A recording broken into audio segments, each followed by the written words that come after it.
Audio 1 સદગુણો વધારો, શિષ્ટાચાર અપનાવો. લેખક પંડિત શ્રીરામ શર્મા આચાર્ય. મનુષ્ય પાસે સૌથી મોટી મૂડી સદગુણોની છે. જેની પાસે જેટલા સદગુણ છે તેટલો જ તે વધુ ધનિક છે. ધનના બદલામાં બજારમાંથી બધી જ વસ્તુઓ ખરીદી શકાય છે. એ જ રીતે સદગુણોની મૂડીથી કોઈ પણ દિશામાં ઈચ્છિત પ્રગતિ કરી શકાય છે. જેની અંદર સદગુણોની મૂડી છે તેને આત્મબળ અને આત્મવિશ્વાસ દૈવી સહાયતાની જેમ હંમેશા પ્રગતિનો માર્ગ દેખાડે છે. પોતાના મધુર સ્વભાવને કારણે તે જ્યાં પણ જાય છે ત્યાં પોતાનું સ્થાન બનાવી લે છે. પોતાની વિશેષતાઓથી તે સૌને પ્રભાવિત કરે છે અને બધાની સહાનુભૂતિ મેળવે છે. બીજાને પ્રભાવિત કરવાનું અને પોતાની સફળતાનું મુખ્ય કારણ તેના સદગુણો જ છે. આ વિશેષતા જેની પાસે હશે તેના માટે પારકા પોતાના થઈ જશે અને દુશ્મનને પણ દોસ્ત થવામાં વાર નહીં લાગે. જીવનનો આધાર સ્તંભ સદગુણ છે. પોતાના ગુણ, કર્મ અને સ્વભાવને શ્રેષ્ઠ બનાવવા પોતાની ટેવોને શ્રેષ્ઠ સજ્જનની જેમ ઢાલરૂપ બનાવી દેવી તે ખરેખર એવી મોટી સફળતા છે જેની સરખામણી બીજા કોઈ પણ સાંસારિક લાભ સાથે થઈ શકતી નથી. સદગુણોના વિકાસનો યોગ્ય માર્ગ એ જ છે કે તેમના સંદર્ભમાં વિશેષ રૂપે વિચાર કરો, તેવું જ વાંચન કરો, તેવું જ શ્રવણ કરો, તેવું જ બોલો, જે સદગુણો વધારવામાં તથા સત્પ્રવૃત્તિઓને આગળ વધારવામાં મદદરૂપ હોય. સદગુણો અપનાવવાથી પોતાની પ્રગતિ અને આનંદનો માર્ગ મોકળો થઈ શકે છે. તેમનું ચિંતન અને મનન નિરંતર કરવું જોઈએ. આપણી અંદર સદગુણોના જેટલા બીજાંકુર દેખાય, જે સારપ અને સત્પ્રવૃત્તિ દેખાય, તેને શોધતા રહેવું જોઈએ. જો તે જોવા મળે તો તેનાથી ખુશ થવું જોઈએ અને તેમનું સિંચન કરવામાં તથા વધારવામાં લાગી જવું જોઈએ. નકામા ઘાસની વચ્ચે કોઈ સારો છોડ ઉગી નીકળે છે તે જોઈને ચતુર ખેડૂત ખુશ થઈ જાય છે અને તેની સંભાળ અને વૃદ્ધિ માટેની વ્યવસ્થા કરે છે. તેથી તે નાનો છોડ વિશાળ વૃક્ષ બને છે અને તેનાથી મળનારા બધા લાભ ખેડૂત મેળવી શકે છે. આપણે પણ આપણા સદગુણોને આવી જ રીતે શોધવા જોઈએ. જે અંકુર ફૂટ્યા હોય તેમની જરૂરી સાર સંભાળ લેવામાં આવે તો તે અવશ્ય વધશે અને એક દિવસ પુષ્પ પલ્લવોથી ઘટાદાર બની ચિત્તમાં આનંદ ઉત્પન્ન કરશે. આપણે સજ્જન બનીએ, શ્રેષ્ઠતા વધારીએ, સદગુણોનો વિકાસ કરીએ, એ જ આપણી મહત્વાકાંક્ષા હોવી જોઈએ. જો થોડાક પ્રમાણમાં પણ સદગુણો આપણામાં હશે તો ભવિષ્યમાં તેમનો વિકાસ થવાથી આપણું ભાગ્ય અને ભવિષ્ય ઉજ્જવળ કરવાની કોશિશ સ્વાભાવિક રીતે કરી શકાય છે. સંસારમાં કોઈ વિભૂતિ એવી નથી જે તીવ્ર આકાંક્ષા અને પ્રબળ પુરુષાર્થને આધારે મેળવી ન શકાય. સદગુણોને માનવ જીવનની સૌથી મોટી વિભૂતિ માનવામાં આવે છે. તે મેળવવી મુશ્કેલ તો છે, પરંતુ મુશ્કેલ એમના માટે જ છે જે તેના તરફ ધ્યાન નથી આપતા. શ્રેષ્ઠતાનું મહત્વ સમજવા જે પોતાના મન અને મસ્તિષ્કને જાગૃત રાખે છે તેને તેનું લક્ષ્ય પ્રાપ્ત થશે જ. તે શ્રેષ્ઠ સજ્જન બની પોતાની જાતને પરમ ભાગ્યશાળી માનવા લાગશે. એક રાજાને સ્વપ્નમાં એક સાધુએ કહ્યું કે કાલે રાત્રે એક ઝેરી સાપના કરડવાથી તારું મૃત્યુ થઈ જશે. તે સાપ તારા પૂર્વજન્મનો દુશ્મન છે અને અમુક ઝાડના મૂળમાં રહે છે. સવારે રાજા ઉઠ્યો, વિચારવા લાગ્યો કે બચવા માટે શું ઉપાય કરવો જોઈએ. રાજાને વિશ્વાસ હતો કે તેનું સ્વપ્ન સાચું છે. તેણે સાપ સાથે સારો વ્યવહાર કરવાનો નિર્ણય કર્યો. સંધ્યા થતાં જ ઝાડના મૂળથી લઈને પોતાની પથારી સુધી ફૂલો પાથરી દેવડાવ્યા. સુગંધિત પાણીનો છંટકાવ કર્યો. મીઠા દૂધના વાડકા ઠેર ઠેર મુકાવી દીધા અને સેવકોને કહ્યું કે સાપ આવે તો તેને કોઈ પણ રીતે હેરાન ન કરે. રાત્રિના સમયે સાપ જેમ જેમ રાજાના મહેલ તરફ આવવા લાગ્યો તેમ તેમ એનો ગુસ્સો ઓછો થતો ગયો. અંતે જ્યારે રાજા પાસે પહોંચ્યો તો તેના સારા વ્યવહારથી પ્રસન્ન થઈ મિત્રતાની ભેટ તરીકે પોતાનો કિંમતી મણી આપીને પાછો ચાલ્યો ગયો. ભલમનસાઈ અને સદવ્યવહાર એવા પ્રબળ હથિયાર છે જેની સામે ખરાબમાં ખરાબ સ્વભાવવાળા દુષ્ટ મનુષ્યને પણ હારવું પડે છે. ગુણોનો વિકાસ કરવા માટે પ્રયત્નશીલ રહો તો નિસંદેહ તમે સન્માન મેળવશો. લોકો ગુણની પૂજા કરે છે, વ્યક્તિની નહીં. સચ્ચાઈ આગળ માથું નમાવે છે, બનાવટ આગળ નહીં. કેસુડાના ફૂલ દેખાવમાં આકર્ષક હોય છે, પરંતુ લોકો ગુલાબની સુગંધ વધુ પસંદ કરે છે. તમારામાં સદ્ગુણોનો વિકાસ થશે તો તમે જરૂર પ્રશંસા પાત્ર બનશો. મનુષ્યમાં જેટલા ગુણો વિકસ્યા હોય છે તેના પ્રમાણમાં લોકો તેના તરફ આકર્ષાય છે. સારા કામ કરનારની બધે જ પ્રશંસા થાય છે. તમારો કોઈ ગુણ સામાન્ય સ્તરની વ્યક્તિઓથી જેટલો વધારે હશે તેટલો જ તમને વધુ યશ મળશે. ગુણ ગ્રહણ કરવા તે એક વિશેષ ભાવના છે. જો બધા વિચારોને જુદા કરીને મનુષ્ય તેમાં જ ધ્યાનપૂર્વક પોતાના મનની શક્તિને કેન્દ્રિત કરે અને દરરોજ પોતાની ભાવનાને દ્રઢ કરતો રહે તો તે સદ્ગુણોનું જીવતું જાગતું પૂતળું બની જાય. તેની માનસિક શક્તિઓ વધી જાય છે, દુશ્મનાવટ ઘટી જાય છે, પારકા પોતાના થઈ જાય છે, દુઃખ સમાપ્ત થાય છે અને સુખમાં વધારો થાય છે. બીજાના ગુણો જોઈએ, ગુણોની ચર્ચા કરીએ, ગુણવાનને પ્રોત્સાહિત કરીએ તો પોતાનો આ સ્વભાવ બીજા માટે જ નહીં પરંતુ પોતાના માટે પણ મંગળમય સાબિત થઈ શકે છે. સોક્રેટિસ ખૂબ કદરૂપા હતા, છતાં તેઓ હંમેશા પોતાની પાસે અરીસો રાખતા હતા અને વારંવાર તેમાં મોઢું જોતા હતા. એક મિત્રે તેનું કારણ પૂછ્યું તો તેમણે કહ્યું, વિચારું છું કે મારી આ કુરૂપતાનો સામનો કરવા માટે મારે વધુ સારા કામો કરીને સુંદરતા વધારવી જોઈએ. આ વાત યાદ રાખવામાં અરીસાથી મદદ મળે છે. બીજી વાત સોક્રેટિસે એ કહી, જે સુંદર છે તેમણે પણ વારંવાર અરીસો જોવો જોઈએ અને શીખવું જોઈએ કે ઈશ્વરે આપેલ સૌંદર્ય પર ક્યાંય દુષ્પ્રવૃત્તિઓનો ડાઘ અથવા ધબ્બો ન લાગી જાય. તેઓ માનતા હતા કે મનુષ્યમાં ચંદન જેવા ગુણો હોવા જોઈએ. તે સુડોળ હોય કે બેડોળ, પરંતુ સુગંધ જ ફેલાવે છે. શિષ્ટાચાર અપનાવો, સન્માન મેળવો. એક પ્રાચીન કહેવત છે કે મનુષ્યનો પરિચય તેના શિષ્ટાચારથી મળે છે. તેનું બેસવું, ઉઠવું, ચાલવું, વાતચીત કરવી, બીજાના ઘેર જવું, રસ્તામાં પરિચિતોને મળવું, આવા તમામ કામોથી સમજી શકાય છે કે વાસ્તવમાં મનુષ્ય કેટલો સામાજિક, શિષ્ટ અને શાલીન છે. સભ્યતા અને શિષ્ટાચારનો પરસ્પર ઘનિષ્ઠ સંબંધ છે. તે એટલો ઘનિષ્ઠ છે કે એક વિના બીજાને પ્રાપ્ત કરવાનો ખ્યાલ જ નિરર્થક છે. જે સભ્ય હશે તે જરૂર શિષ્ટ હશે અને જે શિષ્ટાચારનું પાલન કરે છે તેને સૌ કોઈ સભ્ય કહેશે. આવી વ્યક્તિ જેનાથી કોઈને દુઃખ પહોંચે અથવા કોઈ પણ પ્રકારનું અપમાન લાગે એવી બાબતોથી દૂર રહે છે. તે પોતાના વિચાર નમ્રતાપૂર્વક પ્રગટ કરે છે અને બીજાના મંતવ્યને પણ આદરથી સાંભળે છે. તે આત્મશ્લાઘાના દુર્ગુણથી દૂર રહે છે. તે સારી રીતે જાણે છે પોતાના મોઢે પોતાના વખાણ કરવા તે છીછરી વ્યક્તિઓનું લક્ષણ છે. સભ્ય અને શિષ્ટ વ્યક્તિએ પોતાનો વ્યવહાર અને બોલચાલ જ એવા રાખવા જોઈએ કે તેના સંપર્કમાં આવનાર તમામ તેની પ્રશંસા કરે. પ્રશંસા સાંભળવાની ઈચ્છા વ્યક્તિત્વના નિર્માણમાં ઘાતક છે. શિષ્ટાચારમાં એવી શક્તિ છે કે મનુષ્ય કોઈને કશું આપ્યા કે લીધા વિના પોતાના અને પારકાની શ્રદ્ધાનો ભાગીદાર અને આદર પાત્ર બની જાય છે. પરંતુ જેનામાં શિષ્ટાચારનો અભાવ છે, ગમે તેની સાથે અશિષ્ટ વ્યવહાર કરે છે, એવા લોકોના ઘરની વ્યક્તિઓ પણ તેમને અનુકૂળ નથી હોતી. ઘણા લોકો શિક્ષણ અને સારા વસ્ત્રો પહેરવા માત્રને જ સભ્યતા અને શિષ્ટાચારનું મુખ્ય અંગ માને છે, પરંતુ આ ધારણા ખોટી છે.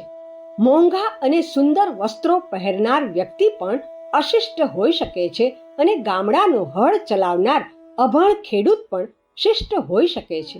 આ દ્રષ્ટિએ જ્યારે આપણે આપણી આજુબાજુ નજર નાખીએ છીએ અને આધુનિક શિક્ષણ મેળવેલ નવયુવકોને જોઈએ છીએ, ત્યારે દુઃખ સાથે એ વાત સ્વીકારવી પડે છે કે આજે આપણા દેશમાંથી શિષ્ટાચારની પ્રાચીન ભાવનાનો હ્રાસ થઈ ગયો છે. આજના ભણેલા ગણેલા યુવકો મોટે ભાગે શિષ્ટાચારને બદલે ઉચ્છૃંખલતા અપનાવે છે. કોલેજ અને શાળામાં ભણતા મોટા ભાગના વિદ્યાર્થીઓ રસ્તામાં અને વિદ્યાલયમાં એકબીજા સાથેની વાતચીતમાં કારણ વિના ગાળો બોલે છે, અશ્લીલ ભાષા વાપરે છે, ધક્કા મુક્કી કરતા જોવા મળે છે. તેમની ઉઠવા બેસવાની ઢબ પણ સભ્ય હોતી નથી. આપણા આચરણ અને રહેણી કરણીમાં બીજી કેટલીક નાની મોટી ખરાબ આદતો સામેલ થઈ ગઈ છે, જે રોજિંદી થઈ જવાના કારણે આપણને ખરાબ નથી લાગતી, પરંતુ બહારની વ્યક્તિને તે અસભ્ય જણાય છે. દાખલા તરીકે, બીજાની પાસેથી કોઈ ચીજ ઉધાર લઈ તેને પાછી આપવાનું યાદ ન રાખવું, માંગેલી ચીજો બેદરકારીથી રાખવી અને બગાડીને પાછી આપવી, બજારમાંથી વસ્તુ ઉધાર ખરીદીને કિંમત ચૂકવવાનું યાદ ન રાખવું, કોઈ વ્યક્તિને વાયદો કરી ઘેર બોલાવવી અને પોતે બહાર જતા રહેવું, પત્રનો સમયસર જવાબ ન આપવો, પોતાના કાર્યાલયમાં હંમેશા મોડા જવું. આવી સેંકડો વાતો છે જેનાથી મનુષ્યની પ્રતિષ્ઠા ઘટે છે અને તે બીજાની દ્રષ્ટિએ હલકા દરજ્જાનો સાબિત થાય છે. આ સંસારમાં વિવિધ પ્રકારના ધર્મો, સંપ્રદાયો, જળવાયુ તથા વાતાવરણનો જે તફાવત જોવા મળે છે અને રાજનૈતિક, ભૌગોલિક, આર્થિક, સામાજિક વગેરે દ્રષ્ટિએ જે રીતે હજારો ભાગમાં વહેંચાયેલો છે, તે જોતા પ્રત્યેક મનુષ્ય શિષ્ટાચારના એક સરખા નિયમોના પાલનની આશા રાખવી યુક્તિસંગત નથી. હિન્દુ, મુસલમાન કે ખ્રિસ્તીઓના જાતિગત શિષ્ટાચારમાં અનેક બાબતો એકબીજાથી ભિન્ન છે. તેમ છતાં વર્તમાન યુગમાં વૈજ્ઞાનિક શોધોના કારણે બધા લોકોનું હળવું મળવું, તેમનો પારસ્પરિક વ્યવહાર અને લેવડ દેવડ એટલા બધા વધી ગયા છે કે શિષ્ટાચારના કેટલાક એવા સામાન્ય નિયમ પણ બની ગયા છે જેનું જ્ઞાન દરેકને હોવું જરૂરી છે. બીજા દેશોની સભ્યતા અને શિષ્ટાચારમાં બાહ્ય નિયમો અને કાર્યો પર વધુ ભાર મૂકવામાં આવે છે, જ્યારે ભારતીય સંસ્કૃતિ શિક્ષણ આપે છે કે આપણે આપણા પરિચિતો પ્રત્યે શિષ્ટાચારના બાહ્ય નિયમોનું પાલન કરવાની સાથે હૃદયમાં સદ્ભાવના રાખીએ અને સહૃદયી બનીએ. આવી આંતરિક ભાવનાઓથી જ આપણા વ્યવહારમાં શ્રેષ્ઠતા પેદા થાય છે, જેના પ્રત્યે સાચી વ્યક્તિ આકર્ષાય છે. શિષ્ટાચાર અને સહૃદયતાનો પરસ્પર ગાઢ સંબંધ છે, જેની વિચારધારા અને માનસિક વૃત્તિઓ શુષ્ક, નીરસ અને કઠોર થઈ ગઈ છે. તે કોઈની સાથે પ્રેમથી હળી મળી શકતો નથી કે કોઈની સાથે હાર્દિક શિષ્ટાચારનો વ્યવહાર પણ કરી શકતો નથી. તેના પરિણામે બીજા લોકો પણ તેની સાથે ઉપેક્ષા ભર્યો વ્યવહાર કરશે અને તે સંસારમાં એકલો પડી જશે. સહૃદયતા એક એવો ગુણ છે જેનાથી એક સામાન્ય માણસ પણ અનેક લોકોનો સારો મિત્ર, ગાઢ દોસ્ત બની જાય છે અને સાધન સંપન્ન ન હોવા છતાં પણ આનંદ ભર્યું જીવન પસાર કરે છે. શિષ્ટાચારના આ નિયમોમાં સૌથી પહેલા એ જ શિક્ષણ આપવામાં આવે છે કે આપણે ત્યાં જે લોકો આવે તેમને કેવળ ઉપર છલ્લો નહીં, પરંતુ મન, નેત્ર, મુખ અને વાણીથી પણ આદર આપીએ. સૌ પ્રથમ વાત એ છે કે મનમાં નિશ્ચય કરીએ કે કોઈ આગંતુકનો સત્કાર કરવો તે આપણું માનવીય કર્તવ્ય છે. જો આપણે તેનું પાલન ન કરીએ તો સામાન્ય પશુ જેવા ગણાઈશું. આ જ ભારતીય શિષ્ટાચારનું મૂળ છે, જેના આધારે મહેમાનનું સ્વાગત કરવું તેને ગ્રહસ્થનો સૌથી મોટો ધર્મ માનવામાં આવ્યો છે. આ દેશમાં ક્રિયાત્મક શિષ્ટાચાર હતો, જેનાથી પ્રગટ થતું હતું કે આપણે હંમેશા દુઃખ વેઠવા, ત્યાગ કરવા અને પરિશ્રમ કરવા તૈયાર છીએ. આવા પ્રકારના સ્વાગત શિષ્ટાચારની અસર મહેમાનો પર ચિરસ્થાયી રહી શકે છે.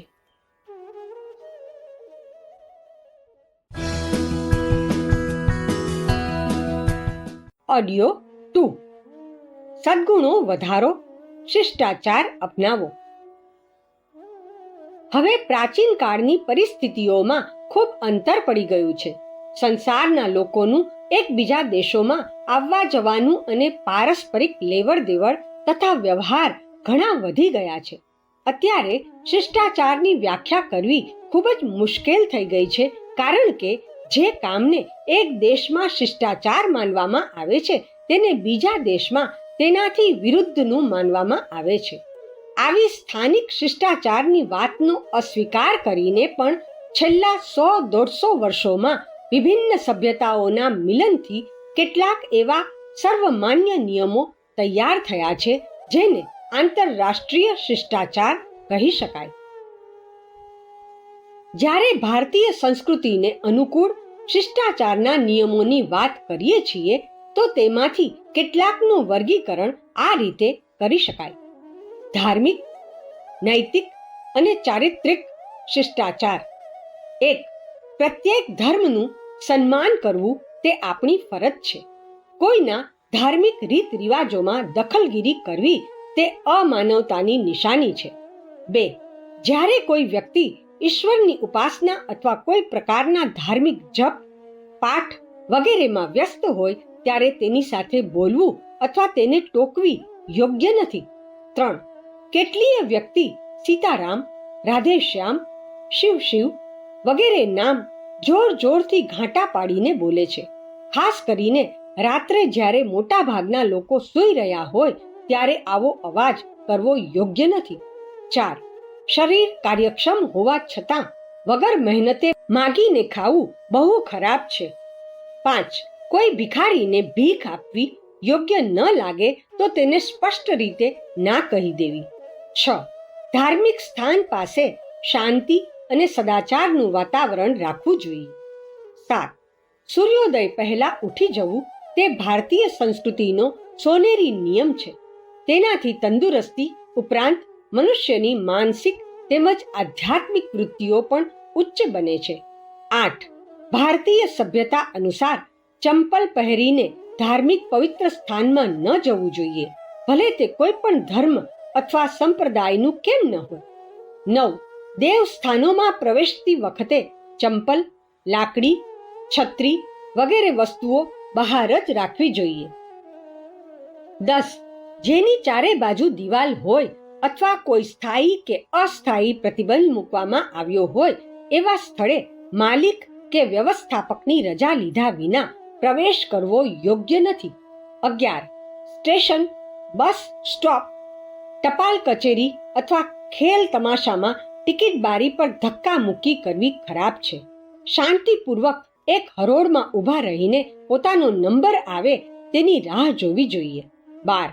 સાર્વજનિક સ્થળ અને કોઈના નિવાસ સ્થાનમાં આવવા જવા વિશેની જે સૂચનાઓ લખી હોય તેનું યોગ્ય રીતે પાલન કરવું જોઈએ. 13. સભા, સાર્વજનિક ઉત્સવ, મેળો, ખેલ તમાશા વગેરેમાં નિયમોનું જાણી જોઈને ઉલ્લંઘન કરવું અને ઉછળકૂદ કરવી તે નાદાનિયત છે. 14. જેમાં ટિકિટ લઈને જવાનું હોય એવા સ્થળ અથવા સવારી પર ટિકિટ લીધા વિના ફરવાનો પ્રયત્ન ન કરવો જોઈએ. તેનાથી વિરુદ્ધ આચરણ કરવું એ એક પ્રકારની ચોરી છે. સામાજિક વ્યવહારમાં શિષ્ટાચાર. 1. દરરોજ સવારે ઉઠીને ગુરુજન, માતા પિતા વગેરેના ચરણ સ્પર્શ કરવા તે ભારતીય સંસ્કૃતિનો વિશિષ્ટ નિયમ છે. 2. આપણા ઘેર આવેલી કોઈ પણ વ્યક્તિનું પ્રેમપૂર્વક અભિવાદન કરવું જોઈએ. તેની સામે હાથ પગ ફેલાવીને અશિષ્ટ રીતે ન બેસવું જોઈએ. 3. આવેલ સન્માનીય વ્યક્તિની સામે ઘરની કોઈ વ્યક્તિ અથવા નોકર ચાકર પર ગુસ્સો કરવો અથવા ગાળો બોલવી યોગ્ય નથી. 4. આપણાથી મોટી અથવા સન્માનીય વ્યક્તિઓની સામે ક્યારેય તેમનાથી ઊંચા આસન પર ન બેસવું જોઈએ. 5. બગાસું, છીંક અથવા ખાંસી આવે ત્યારે મોઢા સામે રૂમાલ રાખવો તે સભ્યતાની નિશાની છે. 6. માર્ગમાં જતી વખતે કોઈ પરિચિત વ્યક્તિ મળી જાય તો બની શકે ત્યાં સુધી પોતે અભિવાદન કરવું જોઈએ. વૃદ્ધ, રોગી, લૂલા લંગડા વગેરેને રસ્તા ઉપરથી ખસી જઈને માર્ગ આપવો જોઈએ. 7. કોઈના ઘરે જઈ ઘરના માલિક અથવા અન્ય લોકોની સુવિધાને ધ્યાનમાં રાખીને વ્યવહાર કરવો જોઈએ. 8. સાર્વજનિક ઉત્સવ અથવા સભા સંમેલનમાંથી કારણ વિના અચાનક ઉઠીને ચાલ્યા જવું તે અસભ્યતાનું સૂચક ગણાય છે. આવા પ્રસંગે કાં તો જવું જ ન જોઈએ અથવા પાછળ એવી જગ્યાએ બેસવું જોઈએ જ્યાંથી ઉઠીને જવાથી કોઈનું ધ્યાન ન પડે. તેવી જ રીતે કથા વાર્તા, સભા વગેરેમાં સૂઈ જવું અથવા ઝોકા મારવા અયોગ્ય છે. 9. પડોશી પ્રત્યે હંમેશા પ્રેમ અને શિષ્ટાચારનો વ્યવહાર રાખો. જરૂર પડ્યે તેમને બધી રીતે મદદ કરવા તૈયાર રહો અને તે ગરીબ હોય તો તેની સામે પોતાના વૈભવનું પ્રદર્શન કરી તેને લજ્જિત કરવાની કોશિશ ન કરો. તેવી જ રીતે ધનવાન પડોશી સામે આપણા દુઃખના રોદણા રોઈ તેની સહાનુભૂતિ મેળવવી પણ યોગ્ય નથી. પડોશી સાથે યથાસંભવ સમાનતાનો વ્યવહાર કરવો જોઈએ અને તેમને જે પણ મદદ કરી શકાય તે નિસ્વાર્થ ભાવે અને ફરજ સમજીને કરવી જોઈએ. 10. જો બીમાર પાસે જાઓ તો તેના રોગને વધારીને બતાવવાની કોશિશ ન કરો કે ન તેની સામે કોઈ પ્રકારની નિરાશાજનક વાત કરો. બીમાર પાસે હંમેશા પ્રસન્ન મુદ્રામાં જવું જોઈએ અને તેની હિંમત વધારવી જોઈએ. 11. રસ્તામાં મોટે મોટેથી બોલવું યોગ્ય નથી. કોઈ જગ્યાએ ઊભા રહીને બહુ મોટેથી વાતચીત કરવી, મજાક કરવી, મોટા અવાજથી હસવું પણ યોગ્ય નથી. 12. રસ્તામાં અજાણી સ્ત્રીની પાછળ એવી રીતે ન ચાલવું જોઈએ જેથી તેને સંકોચ થાય. કોઈ પણ સ્ત્રીને વારે ઘડીએ મોઢું ફેરવીને ન જોવી જોઈએ. તેવી જ રીતે મકાનમાં બેઠેલી અથવા છત પર ઊભેલી સ્ત્રીઓ સામે તાકીને જોવું તે અશિષ્ટતાની નિશાની છે. 13. ધર્મશાળા, બગીચા વગેરે સાર્વજનિક સ્થળોની સફાઈનું ખાસ ધ્યાન રાખવું જોઈએ. આપણું કામ પૂરું થઈ ગયા પછી તેને ગંદુ મૂકીને જવું તે અશિષ્ટતા છે. ખાણીપીણી અને સ્વાસ્થ્ય રક્ષણના શિષ્ટાચાર. 1. ભોજન કરવાનું સ્થાન સ્વચ્છ અને આહલાદક હોવું જરૂરી છે. 2.